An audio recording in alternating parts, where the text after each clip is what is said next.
அனைவருக்கும் அன்பான வணக்கங்கள். வாழ்க்கைக்கு வழிகாட்டும் உயர் வள்ளுவம் என்கிற நிகழ்ச்சியினுடைய இரண்டாவது பகுதி இது. இந்த பகுதியில பணம் பற்றி நாம் பேசலாம். இந்த பணத்தின் மீது எல்லோருக்குமே ஒரு தீராத காதல் உண்டு. செல்வத்தின் மீது ஒரு ஆசை உண்டு. பணம் நிரம்ப நம்மிடம் வர வேண்டும், பணம் நம்மை விட்டு போய்விடவே கூடாது, பெரிய ஆசை உண்டு. செல்வத்தை விரும்பாதார் யார் இருக்கிறார்கள்? ஆனால் செல்வம் யாரை விரும்புகிறது? பணம் யாரிடத்தில் போய் சேருகிறது, குவிகிறது? இது பிடிபடவே இல்லை. பணத்துக்கும் அறிவுக்கும் சம்பந்தம் கிடையாது, பணத்துக்கும் திறமைக்கும் சம்பந்தம் கிடையாது. இந்த பணம் யாரிடம் போகிறது என்பது ஒரு புரியாத புதிராக இருக்கிறது. சில விதிவிலக்குகள் இருக்கலாம், நாம் மறுக்கல. சிலர்கிட்டெல்லாம் பணம் எப்போ வருது எப்போ போகும் தெரியல. இந்த பணம் குறித்து, செல்வம் குறித்து வள்ளுவர் ஏதேனும் சொல்லி இருக்கிறாரா? நம்ம தேடி பார்க்கிறோம். ஒரு அபாரமான ஒரு திருக்குறள் இருக்கிறது. அதைத்தான் நம்ம விரிவாக பேச போகிறோம். இந்த குறளை நீங்க கேட்ட பிறகு செல்வத்தின் மீது, பணத்தின் மீது இருக்கக்கூடிய உங்களுடைய பார்வை நிச்சயமாக மாறும். ஒரு அபாரமான திருக்குறள், நான் ரொம்ப ரசித்த திருக்குறள். அதை நம்ம விரிவா பேசலாம், வாருங்கள். பணத்தை பத்தி வள்ளுவர் என்ன சொல்லி இருக்கிறார்? ஒரு கற்பனையான காட்சி. ஐயன் திருவள்ளுவர் ஒரு நாள் நாடகம் பார்ப்பதற்காக புறப்படுகிறார். 6 மணி காட்சி. ஐயன் வள்ளுவர் சீக்கிரமே போயிட்டாரு, 4 மணிக்கே போயிட்டாரு. அரங்கத்திற்குள் போனா ஒரு 4-5 பேர் உட்கார்ந்து இருக்கிறாங்க. வள்ளுவரும் போய் அமர்ந்து கொண்டார். ஒரு 4 மணியிலிருந்து அப்படி 4:30 ஆகிறது. அப்படி கொஞ்சம் கொஞ்சமா ஆட்கள் வர தொடங்குகிறார்கள். இந்த ஒரு வழி பாதை தானே இருக்கும் உள்ளுக்கு நுழையிறதுக்கு. அப்படியே வராங்க. ஒரு 5 மணி ஆகிறது. பாதி அரங்கம் நிரம்பி இருக்கிறது. 5:30 மணி ஆகிவிட்டது. ஒரு 3/4 அரங்கம் நிரம்பி இருக்கிறது. ஒரு 6:10 போல அரங்கம் நிரம்பி வழிய தொடங்கிவிட்டது. வள்ளுவர் இதை பார்த்துட்டு இருக்கிறாரு. அப்புறம் நாடகம் தொடங்கி விட்டது. நாடகம் சரியாக 8 மணிக்கு முடிஞ்சிருச்சு. இப்ப 4 மணியிலிருந்து ஒரு வழி பாதையில் வந்த அந்த பார்வையாளர்கள் இருக்கிறாங்கல்ல, நாடகம் முடிஞ்சு 5 நிமிடத்திற்குள் அத்தனை பேரும் வெளியேறிவிட்டார்கள். வள்ளுவர் இதை அதிசயமா பார்க்கிறார். ஒரு 2 மணி நேரமாக சிறுக சிறுக கூடிய கூட்டம் நாடகம் முடிந்த பிறகு ஒரு 5 நிமிடத்திற்குள் கலைந்து போய்விட்டதே, அதுவும் பல வாயில் வழியாக கலைஞ்சு போயிருச்சேன்னு பார்க்கிறாரு. எப்போதுமே நீங்க உள்ள நுழைகிற போது எப்படி இருப்பீங்க? ஒரு வழி பாதை தான் இருக்கும். போகிற போது அரங்கத்தின் எல்லா வாசல்களையும் திறந்து வைத்திருப்பார்கள். எல்லா வாசல் வழியாகவும் போய்விட்டார்களே. வள்ளுவர் பார்க்கிறார். இந்த காட்சி அவருக்கு ஏதோ ஒன்றை உணர்த்துகிறது. அப்புறம் உள்ளுக்கு வருகிற போது பார்வையாளர்கள் இடத்தில் ஒரு எதிர்பார்ப்பு, மகிழ்ச்சி இருக்கு. நாடகம் பார்த்த பிறகு வெளியேறுகிற போது ஒரு சோர்வு இருக்கிறது. அதையும் பார்த்து கொள்கிறார். ஏதோ ஒண்ணு இந்த காட்சி அவரை உறுத்துகிறது. அவர் வீட்டுக்கு போகிறார். வள்ளுவரினுடைய மனைவியார் அவங்க சொந்த ஊருக்கு போயிட்டு அன்னைக்கு தான் வந்திருக்கிறாங்க. வள்ளுவருக்கு சாப்பாடெல்லாம் போட்டுட்டு அவங்க சொல்றாங்க, நான் ஊருக்கு போனேங்க, எங்க ஊர்ல மிகப்பெரிய செல்வந்தர், ரொம்ப சிறுக சிறுக சேமித்து கஷ்டப்பட்டு பெரிய ஆளானவர். நான் போறேன், ஒரு வருடத்திற்குள் ரொம்ப நொடிச்சு போயிட்டாரு. ஏதோ தொழில பெரிய நட்டம் போல இருக்கிறது, ரொம்ப நொடிச்சு கடனாளி ஆகிவிட்டா. என்ன கொடுமைங்க இது, புரிஞ்சிக்கவே முடியலையே.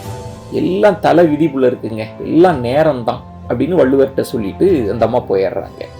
எல்லாம் கற்பனை காட்சி தான், கற்பனையாத்தான் இதை சொல்றேன் இந்த சம்பவத்தை.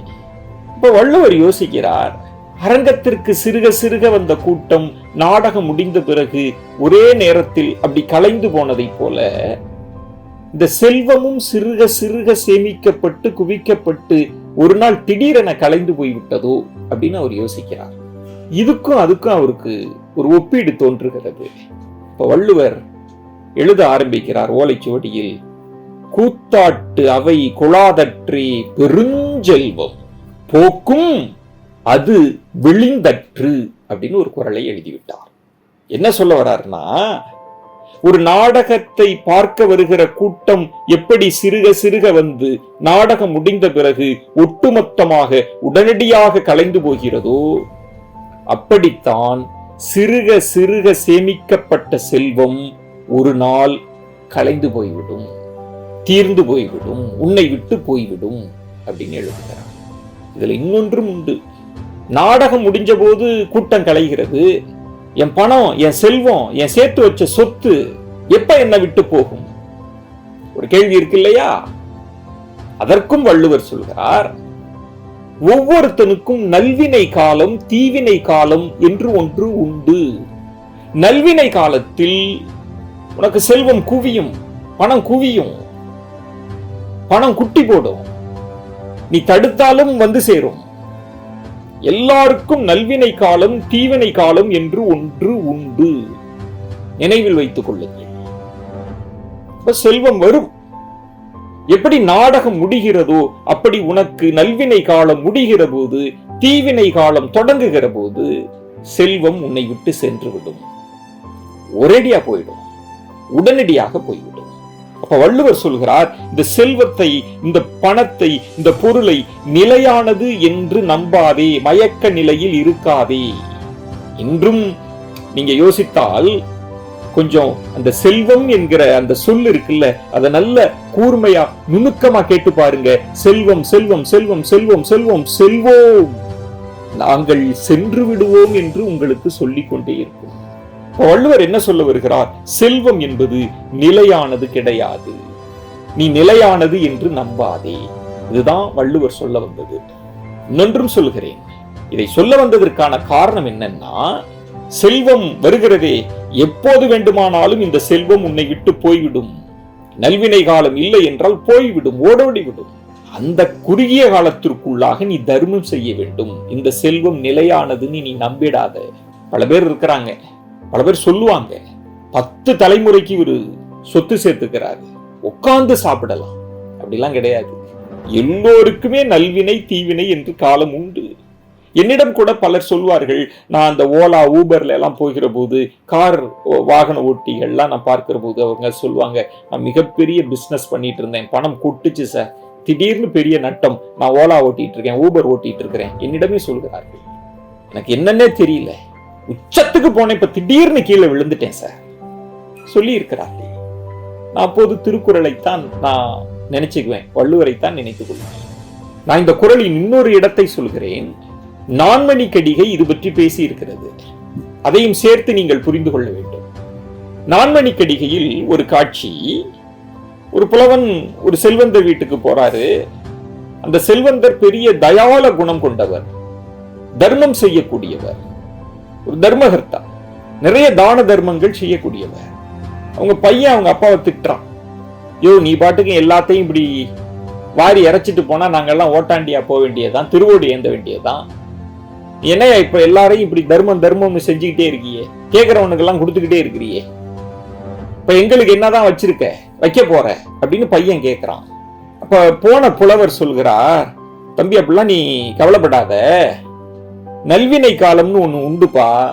அந்த நல்வினை காலத்தில் நீ பணத்தை எவ்வளவு வாரி வாரி இறைத்தாலும் தர்மம் செய்தாலும் திருமகள் உனக்கு பணத்தை மீண்டும் மீண்டும் கொடுத்து கொண்டே இருப்பாள், உன் செல்வம் குறையவே குறையாது, நீ கவலைப்படாத.